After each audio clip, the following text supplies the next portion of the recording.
दिन दहाड़े हमले को तैयार ईरान, खामनेई का तख्ता पलट करेंगे ट्रंप।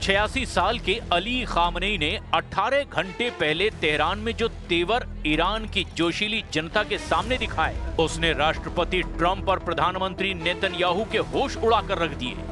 खामनेई ने एक तरफ ईरान में मारे गए हजारों प्रदर्शनकारियों की मौत के लिए जहां ट्रंप को क्रिमिनल तक कह दिया, वहीं खामनेई के सामने ही ईरानी जनता ने फारसी में ही अमेरिका इजराइल का नाश हो, काफिर पाखंडियों का नाश हो जैसे नारे लगाए। इधर खबर यह है कि ईरान को अमेरिका और इजराइल के भीषण हमलों से बचाने के लिए अब रूस और चीन ने भी एड़ी चोटी का जोर लगा दिया है। लेकिन इस पूरे बदलते घटनाक्रम की शुरुआत हम करते हैं अमेरिका के राष्ट्रपति ट्रंप और ईरान के सुप्रीम लीडर अली खामनेई के उन तेवरों से जो चीख चीख कर कह रहे हैं कि जंग तो होकर रहेगी।